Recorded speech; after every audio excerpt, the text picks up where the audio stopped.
Os heróis improváveis do futebol brasileiro estão a caminho do jogo da sua vida. Colômbia, aqui vamos nós! Mas com a pista à vista, o seu sonho chega a um final aterrador. Voltassem a funcionar, os motores voltassem a funcionar, então... Vetores pra pista. Eu fiquei tentando manter contato com eles. Eu perdi seu sinal de radar, você sumiu. Nós vamos conseguir. Vamos. Alerta geral.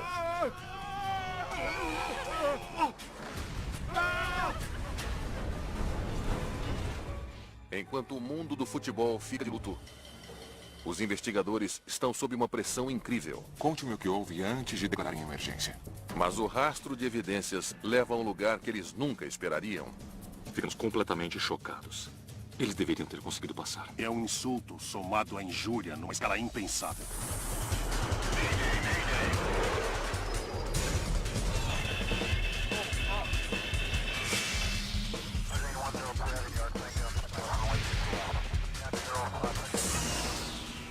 Mayday Desastres Aéreos. Esta é uma história real baseada em relatórios oficiais e relatos de testemunhas. Pouco antes do pôr do sol em Santa Cruz, na Bolívia, o voo 2933 da Lamia está prestes a decolar. A tragédia da Chapecoense. A bordo está o time brasileiro de futebol com uma história de Cinderela, o Chapecoense. Eles estão a caminho da Colômbia para completar uma temporada de contos de fada notável. Colômbia, aqui vamos nós! Com sede na pequena cidade de Chapecó, no estado de Santa Catarina, localizado a sudoeste de São Paulo, o time da segunda divisão fez uma escalada improvável pela hierarquia do futebol sul-americano. Agora eles estão indo para sua primeira final na prestigiada Copa Sul-Americana. E o empate em 1 valeu o título.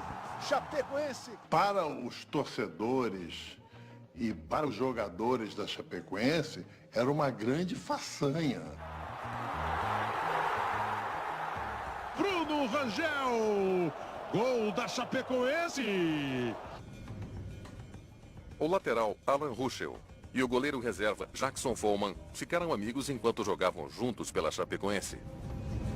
A gente sempre foi uma equipe muito unida, né? Aquela equipe era uma equipe muito unida. Uma equipe que queria o bem de todos. Isso era o diferencial do nosso... A gente era uma família. Isso fez com que a gente chegasse forte.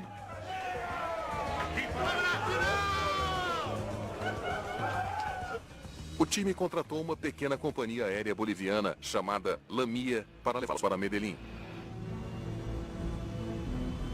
B1, rodar. O avião parte de Santa Cruz, na Bolívia, às 18 horas e 18 minutos. Será uma viagem de 4 horas e meia e 2.500 quilômetros até Rio Negro, nos arredores de Medellín, na Colômbia, local do jogo do campeonato. O comandante Miguel Quiroga e o copiloto Fernando Goitia são pilotos bolivianos veteranos, com mais de 6.000 horas de voo cada um. Recolher trem. Recolher trem. Uma jovem piloto boliviana, Cici Arias, está observando do assento extra. A tripulação está pilotando um jato regional Avro 146. O 146 sempre teve uma estrutura muito firme e um projeto muito bom. É um pouco mais caro de operar porque tem 4 motores, mas ele é muito confiável.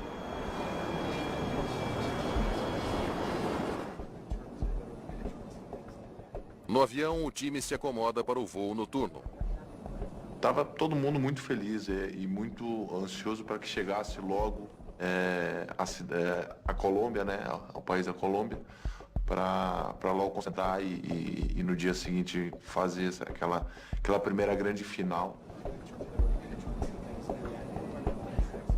Na metade do voo, Jackson Follman se volta para o seu amigo Alan Ruschel. Ei, amigão. Vem sentar comigo. Não, eu quero dormir. Eu e o Alan, a gente tem uma amizade há mais de 10 anos. A gente jogou junto. E aí que eu chamei o Alan, né, pra sentar comigo, pra gente escutar música, como a gente vivia juntos, pra lá e pra cá, né. Muito abaixo deles, o seu destino, o aeroporto José Maria Córdova, na cidade de Rio Negro, está muito movimentado com pousos e decolagens em sua única pista. Rio Negro, 2933, boa noite. O copiloto Fernando Goitia entra em contato com a controladora de tráfego aéreo, Yanete Molina. Lamia 2933, controle, boa noite. Contato do radar, mantenha a EDC ao nível de voo 230. Acesse o VOR de Rio Negro. Molina imediatamente instrui a tripulação a aguardar para fazer a sua aproximação final, porque há outros aviões na fila para pousar. Mantendo Gamely. O Lamia 2933 entra num padrão de espera em um ponto de navegação chamado Gamely.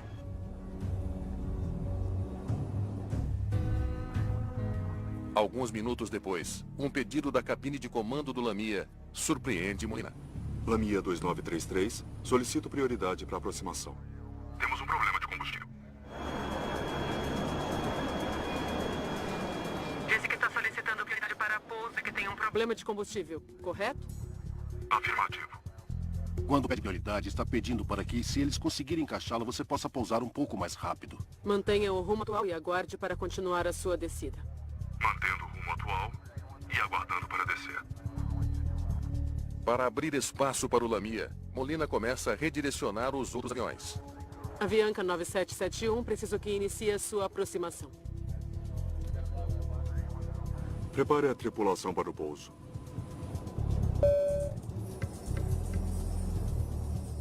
O avião agora está em espera há cerca de 7 minutos. O que está acontecendo? A gente vai pousar.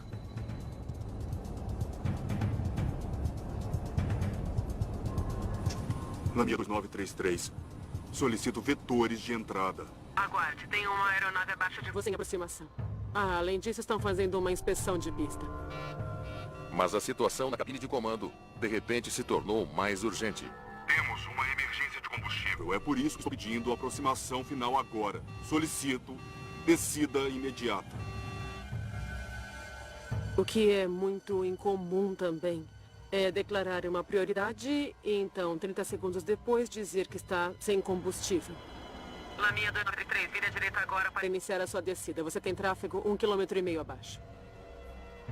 Quando você declara uma emergência, o Mar Vermelho se abre, então o mundo está concentrado em fazer o que você precisa para chegar ao aeroporto o mais rápido possível. Pensei que a gente estava quase lá. A gente não... Ninguém comentou nada conosco. A gente não ficou sabendo de nada. Molina precisa mover o voo da Lamia para longe de outros aviões em seu caminho. Lamia, vira direita para iniciar a descida. Mas em vez disso, os pilotos da Lamia viram à esquerda, diretamente na direção dos outros aviões. Negativo. Já estamos começando a descer. E indo para a pista. Avianca 9771, vire à esquerda imediatamente, na direção 270. Eu vi que eles não estavam seguindo as instruções que eu estava passando. E começaram a descer. Começaram a descer muito rápido, muito acelerados. Eles passaram muito perto de atingir uma aeronave da Avianca. Quando você começa a descer sem um espaço livre através do possível espaço aéreo designado a outras aeronaves, você está apostando que não vai atingir outra aeronave e que elas não vão atingir você. No avião, as luzes se apagam.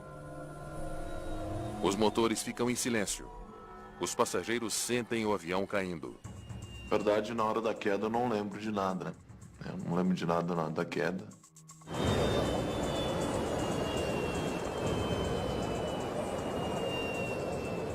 Eu lembro que eu rezava bastante pedindo para que logo as luzes voltassem a funcionar, os motores voltassem a funcionar. –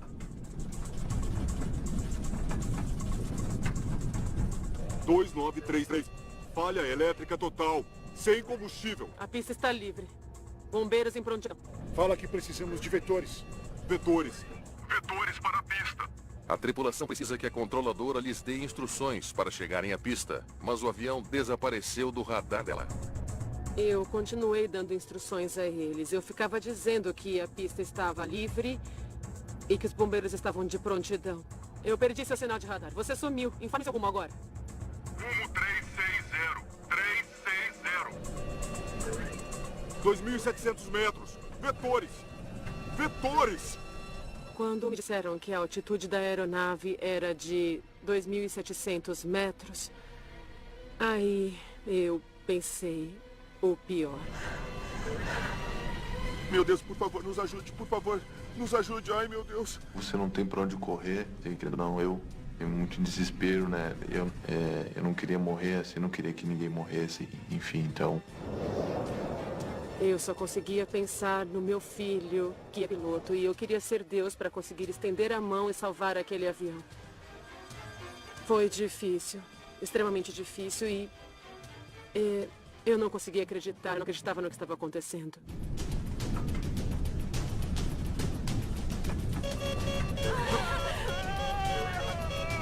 Ah!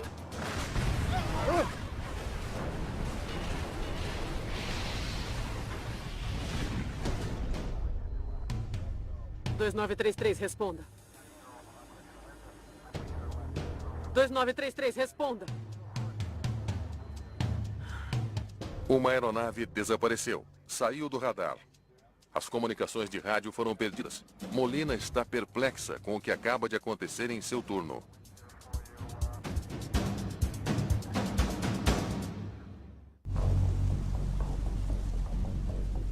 Jackson Foreman, o goleiro da Chapecoense, sobreviveu ao acidente do voo 2933 da Lamia. Eu acabo acordando no meio da mata e... Eu não sei quanto tempo eu fico acordado também, não sei quanto tempo eu fico desacordado. Socorro! Socorro, por favor! Eu tô aqui! Eu também não via nada, tava muito escuro, não enxergava nada.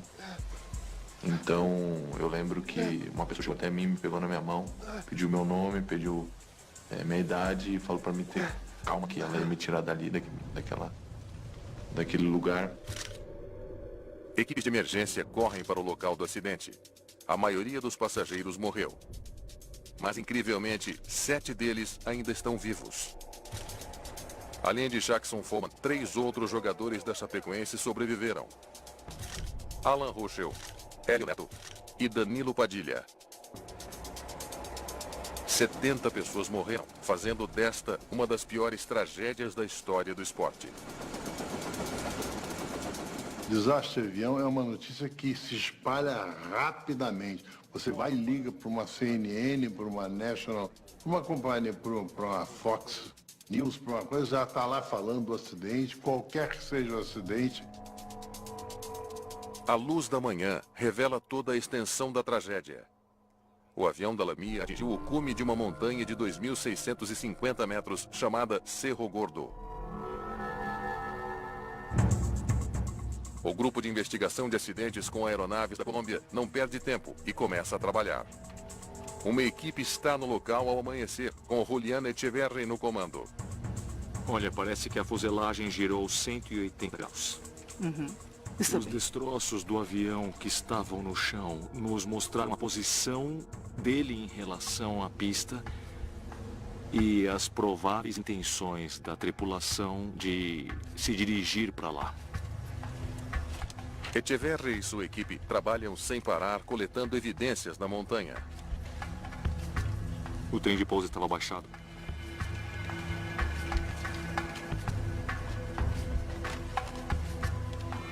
Veja, os flaps estão estendidos. O avião estava configurado para pouso. Fica claro que a tripulação estava descendo em direção ao aeroporto.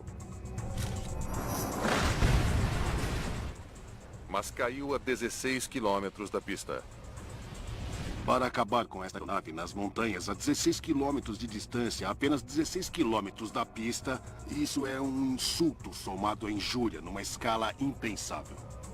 Eles conseguiam ver o aeroporto daqui. As luzes da pista estavam acesas. Por que eles não conseguiram? Os investigadores têm um trabalho difícil pela frente. Destroços do avião caíram pelos 2 lados da montanha. Mas a sua maior pista é o que eles não encontram.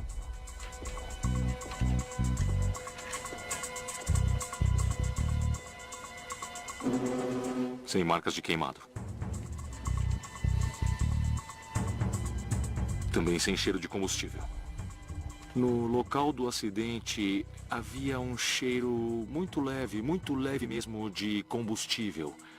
Quando normalmente os aviões que se acidentam e que têm combustível a bordo, o cheiro fica muito mais penetrante.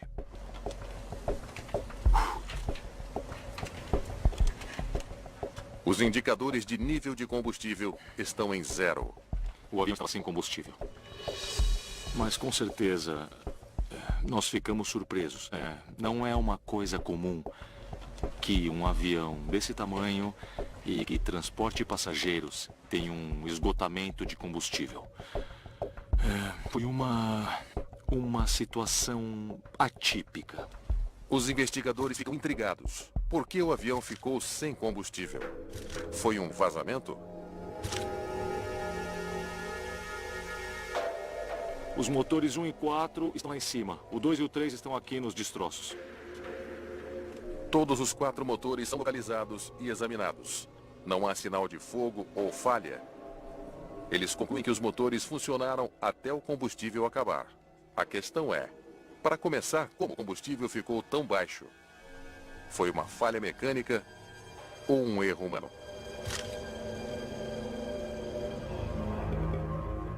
O desafio dos investigadores do acidente era olhar basicamente para cada aspecto do porquê aquilo aconteceu.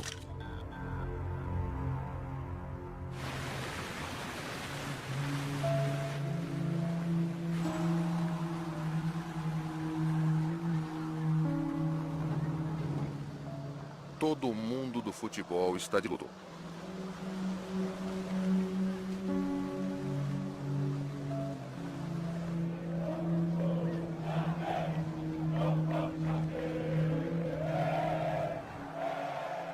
Na cidade natal do time, os torcedores vão para o estádio prestar seus respeitos.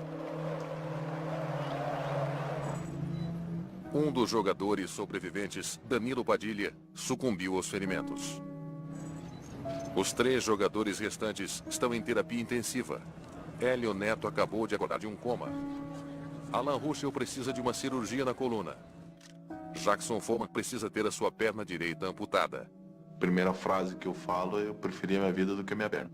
Agradeci muito a Deus pelo milagre da vida. E sempre falo que o milagre que aconteceu conosco, eu queria que acontecesse com todos, né? Que infelizmente acabaram partindo. Com toda a atenção voltada para o caso, os investigadores estavam pressionados. Bom, quando nós temos um acidente dessa magnitude e tudo que o cercou, é claro que houve muita pressão sobre os investigadores. A pressão só aumenta e os investigadores trabalham com afinco. Eu achei o outro. Eles esperam que os gravadores de voo os ajudem a entender por que o Lamia 2933 não conseguiu chegar ao aeroporto. Leve essas caixas pretas para o laboratório. Tanto o gravador de voz quanto o gravador de dados de voo parecem estar intactos, mas precisam ser enviados a um laboratório para serem processados antes que os investigadores possam analisá-los. Enquanto os gravadores de voo estão sendo analisados, os investigadores voltam sua atenção na última pessoa a falar com a tripulação do Lamia 2933, a controladora de tráfego aéreo. Obrigado por me encontrar. E Annette Molina. Mantenha o rumo atual e aguarde para continuar a sua descida. Em poucos dias, as gravações de suas comunicações com os pilotos circulam nas notícias e nas mídias sociais. Muitos a culpam pelo acidente. Inicie sua aproximação. A imprensa começou a divulgar notícias de que eu era responsável pelo acidente. Estava por todos os lados, nas redes sociais. Eu comecei a receber ameaças. E também havia pessoas ligando para o meu celular. Os investigadores precisam checar tudo o que ela fez. Tem sido muito difícil para mim. Conte-me o que houve antes de declararem a emergência. Havia outros aviões em espera? Sim, 3. Veja, eles estavam em um padrão de espera. Exatamente quando o Lamia fez contato. Quando a tripulação da aeronave Lamia chegou naquele espaço aéreo, naquele momento já estava muito ocupado com outras aeronaves. E essa situação, evidentemente, afetou e diretamente atrasou a aproximação. O que fez quando disseram que tinham uma emergência de combustível? Mas isso é a parte estranha. Só me disseram que tinha uma emergência de combustível pouco antes da queda. Sem aviso algum. A demora para informá-la pôs Molina numa situação difícil. Os investigadores precisam saber como ela lidou com isso. Para descobrir, eles se voltam para as fitas de controle de tráfego aéreo, que registraram os últimos 18 minutos de comunicação entre Molina e a tripulação. Muito bem, vamos começar. Lamia 2933, controle, boa noite. Conta do radar, mantenha e desça ao nível de voo 230. Acesse VOR de Rio Negro. Aguardando na Gimli. A tripulação não relatou nada. Eles simplesmente confirmaram que aguardavam para fazer a aproximação. Lamia 2933, solicito prioridade para aproximação. Temos um problema de combustível. Mesmo depois de relatar um problema de combustível, a tripulação não dá a Molina qualquer motivo para se preocupar. Disse que está solicitando prioridade para pouso e que tem um problema de combustível, correto? Afirmativo. A voz do copiloto com quem eu estava me comunicando foi sempre calma e nunca pareceu alterada, nem nada, totalmente relaxada. Tudo bem, aguarde, eu vou passar os vetores para a aproximação. Eu estimo 7 minutos para iniciar a aproximação. Aguardaremos os vetores. Quando a tripulação foi instruída a ter que aguardar por mais 7 minutos para fazer a aproximação, neste momento eles também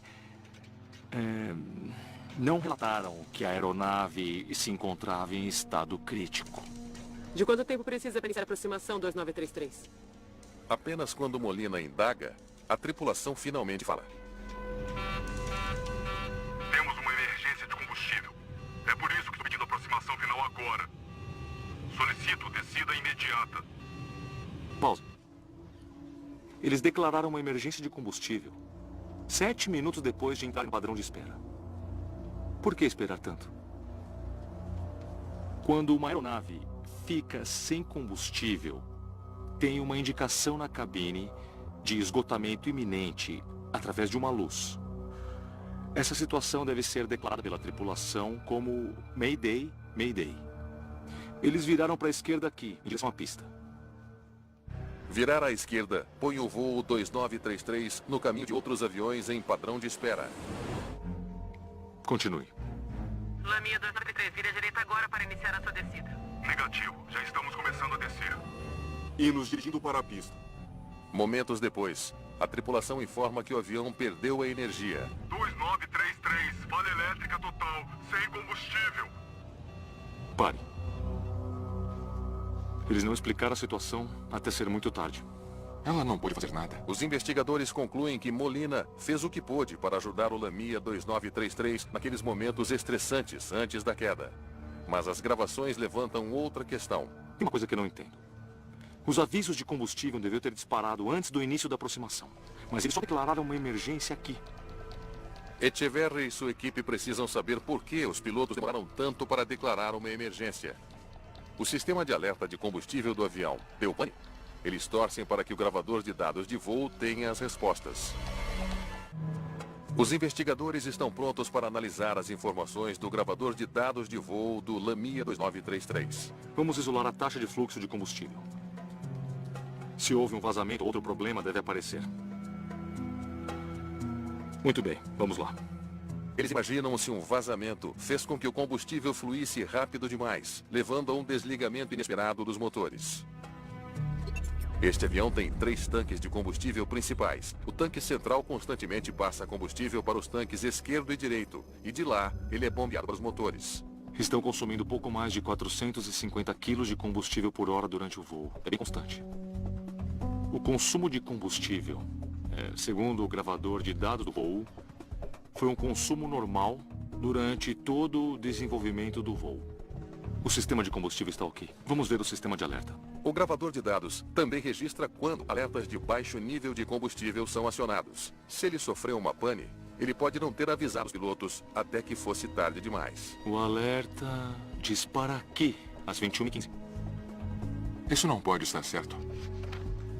Só declararam emergência com combustível às 21h52. Sabiam que tinham pouco combustível por quase 40 minutos sem declarar emergência.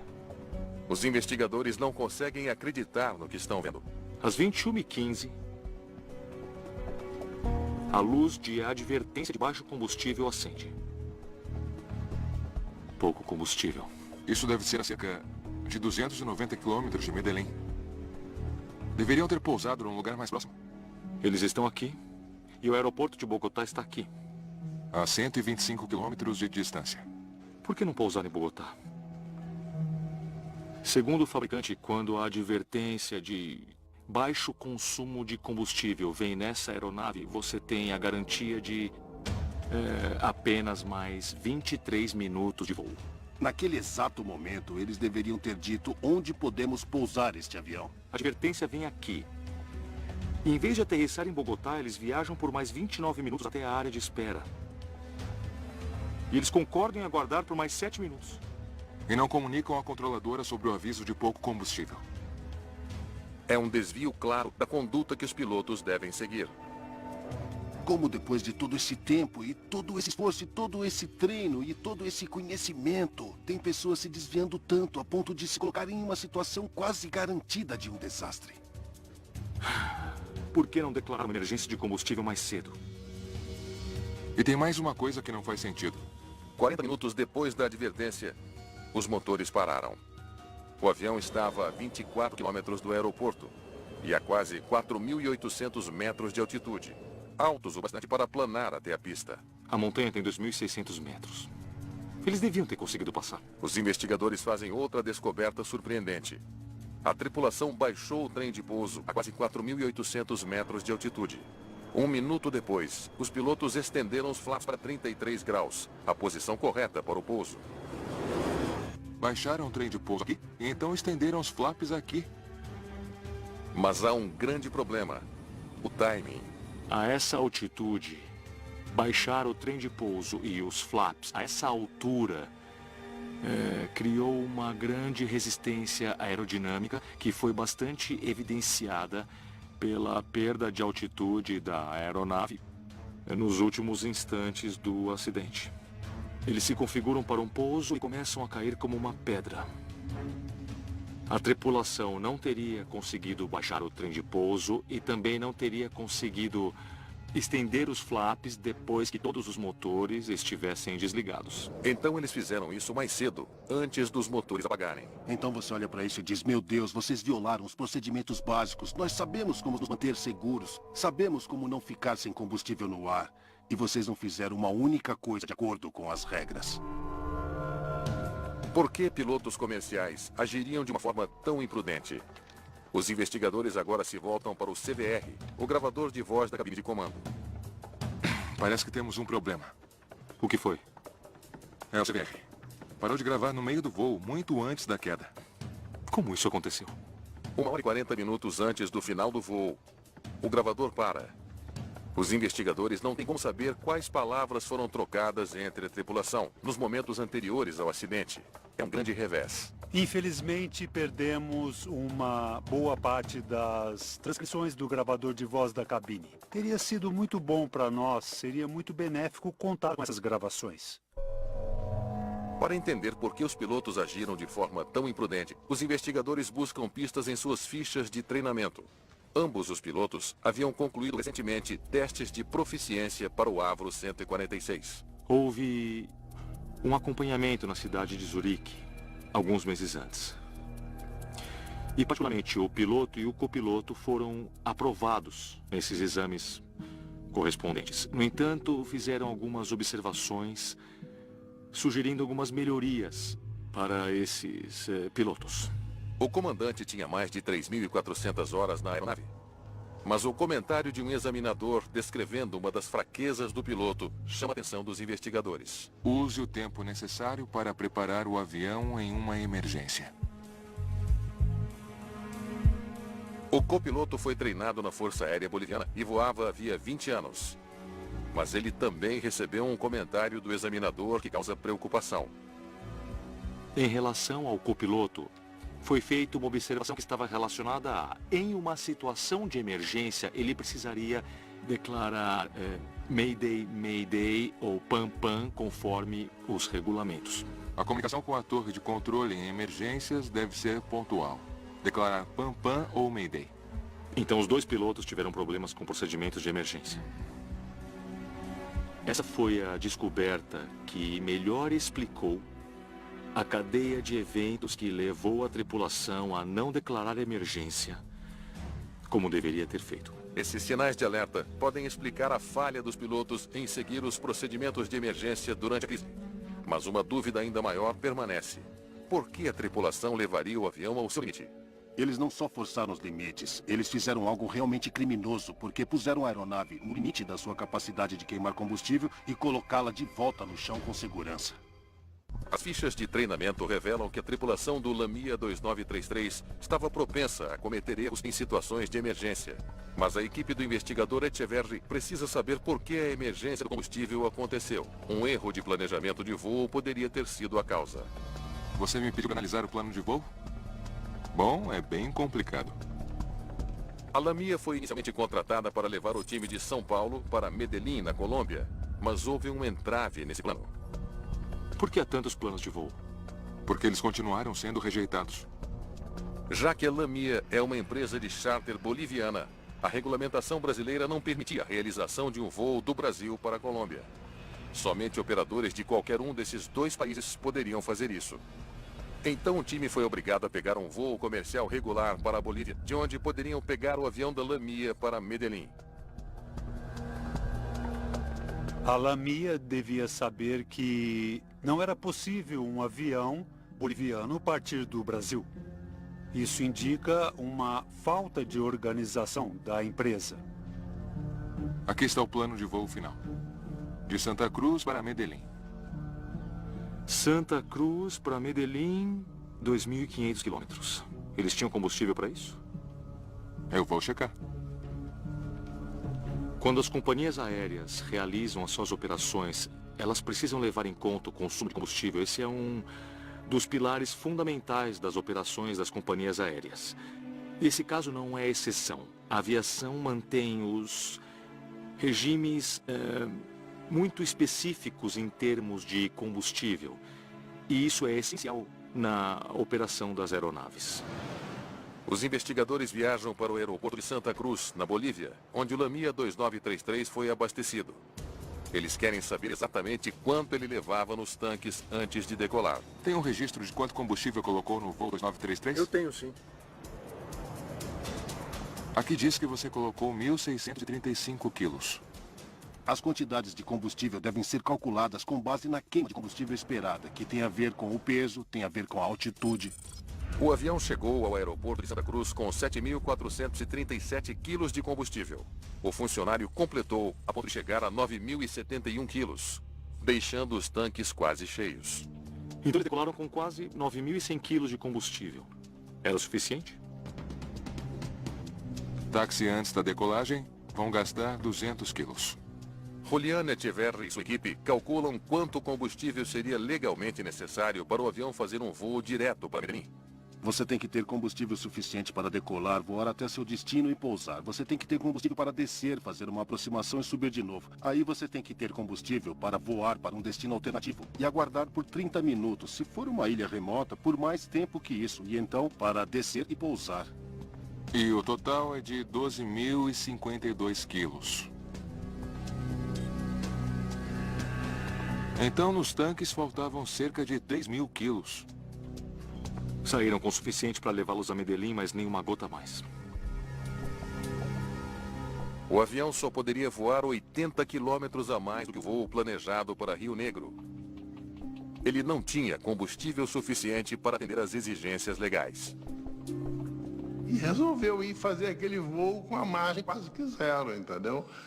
Evidente que com a expectativa de que desse certo, mas correu um risco.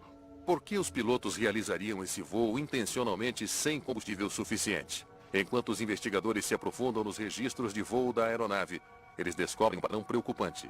Ele percorreu a rota de Medellín para Santa Cruz 3 vezes este ano. E fez isso toda vez sem reabastecer. A tripulação fez o mesmo voo, mas na direção oposta, sem combustível reserva. Combustível. E todas as vezes eles conseguiram.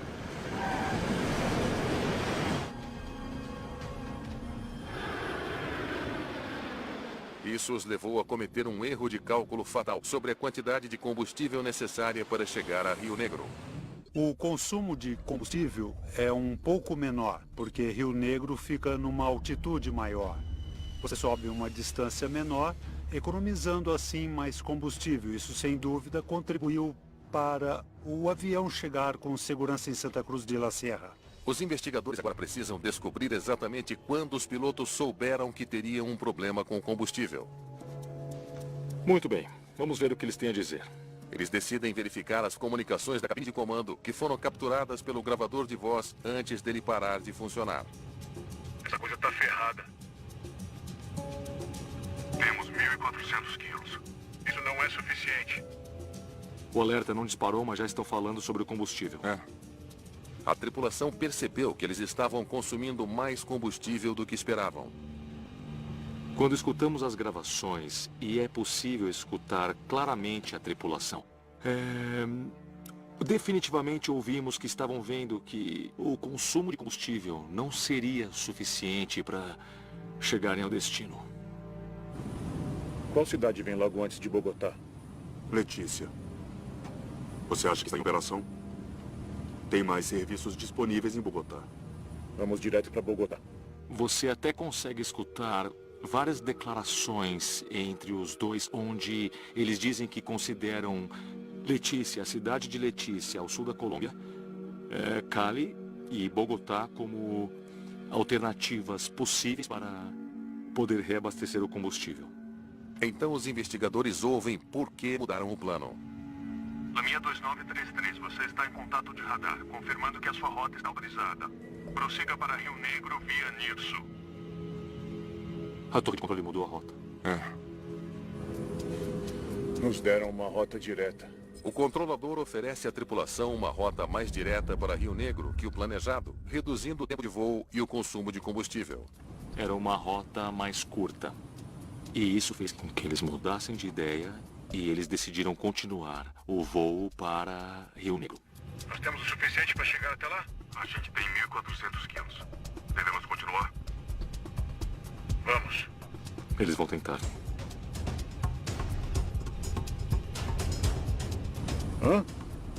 Vocês não vão para Bogotá? Não. Já analisamos. Nós já pensamos sobre isso. Nós não vamos para Bogotá. Eles acham que conseguem chegar em Medellín. Eles ignoram Bogotá, que fica nas proximidades, e continuam com a ideia fixa e única de pousar em Medellín. É difícil para nós, como investigadores, entendermos essa decisão. Combustível. O acidente nunca teria acontecido se eles tivessem reabastecido em Bogotá. Mas a tripulação teria que explicar às autoridades por que partiram de Santa Cruz sem combustível suficiente. E o time teria ficado chateado com ainda mais atrasos.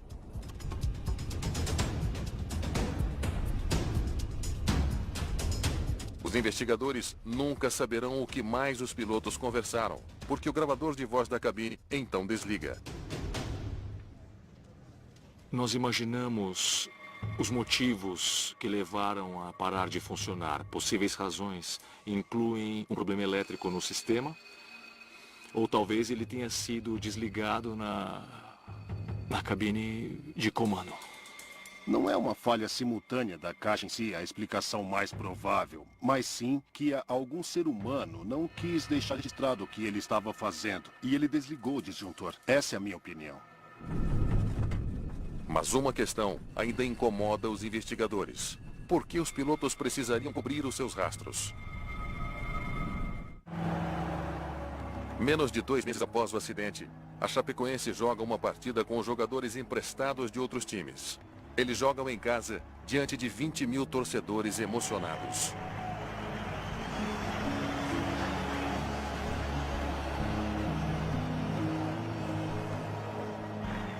Os 3 companheiros sobreviventes são homenageados em uma cerimônia em que são premiados com o título da Copa Sul-Americana. Jackson Follman orgulhosamente carrega o troféu, cercado por seus amigos mais próximos. E aí, poder entrar dentro da arena e a torcida toda gritando meu nome, gritando o nome dos meninos também. Então isso foi uma emoção muito grande. É lógico que a gente queria que todos estivessem lá, né? E foi uma emoção muito grande, um momento que com certeza, sem sombra de dúvida, vai ficar marcado pro resto da vida na minha memória, no meu coração. Os sobreviventes ainda estão se recuperando. ainda vivendo com dor, mas passando pelo trauma juntos. Hoje é um dia que a gente precisa celebrar a vida, celebrar o futebol. E eu queria humildemente que todos pudessem dar uma salva de palmas àqueles irmãos que se foram. O Neto e o Alan somos compadres, meus padrinhos de casamento, então a gente sabe da importância um para o outro, né? A gente sabe da importância que é um conselho de um para o outro, e todos os dias eu tô com os dois, porque a gente sabe que a gente precisa um do outro. Enquanto isso, na Bolívia, os promotores acusam o coproprietário da empresa, Vargas Gamboa, de homicídio culposo. E as autoridades de aviação suspenderam a licença de operação da Lamia. Descobriu-se que um dos outros proprietários era o comandante Miguel Quiroga. Ele não era apenas um piloto, ele tinha uma participação financeira na empresa. Ele apostou dezenas de vidas só para economizar dinheiro com combustível? Quando você tem alguém que está pilotando o avião e é responsável pelo avião e também é coproprietário e sabe da situação financeira, você tem um conflito de interesses aí. Vários meses depois, a equipe de Echeverri consegue arquivos da Lamia. É um baú do tesouro de informações. Parece que eles deviam para todo mundo. Nem mesmo os funcionários eram pagos. A empresa enfrentava enormes problemas financeiros. Estava com o pagamento de contas de manutenção e salários de seus funcionários atrasados. 2 de seus aviões não podiam voar. O avião do acidente era o único que estava voando. Quando você tem uma operadora menor e você faz uma auditoria, ou alguém faz, e eles encontram todas essas contas sem pagar e todas essas dificuldades financeiras, sério, o que você precisa fazer não é permitir que voe, porque praticamente não tem jeito de continuar a operar com o nível de segurança que o público espera. E o motivo é porque eles não têm como pagar por isso. Então por que permitiram que a Lamia voasse? Havia deficiências na autoridade da aviação civil da Bolívia. Existia uma supervisão inadequada de tudo que era relacionado à operação dessa companhia. O relatório final atribui o acidente a planejamento e execução inadequados do voo e não cumprimento dos requisitos de abastecimento adequados. Eu acho que a tripulação sabia que eles estavam fazendo algo ilegal, que carregava níveis de combustível abaixo do necessário desde o início daquele voo. Esta é uma parte muito triste e bastante infeliz do acidente. O relatório final também diz ao mundo que Yanette Molina não foi a responsável pelo acidente. A sua reputação foi restaurada. Depois que o relatório final saiu, eu me senti mais tranquila, porque eu me sinto mais confortável e eu posso respirar com facilidade depois de todos esses problemas. E eu considero que meu nome agora é respeitado. Alan Ruschel voltou a jogar com seus novos companheiros da Chapecoense em agosto de 2017. Hélio Neto recuperou-se de seus ferimentos e agora voltou aos treinos. E Jackson Follman já está andando de novo com uma perna artificial. Mas a dor e as memórias daquela noite permanecem. Eu quero que as pessoas olhem pra gente e acima de tudo, elas lembram de quem partiu. Elas lembram daquelas pessoas, aqueles guerreiros que lutaram até o fim. A gente sempre fala que a gente quer honrar da melhor maneira possível aqueles que infelizmente partiram naquela noite.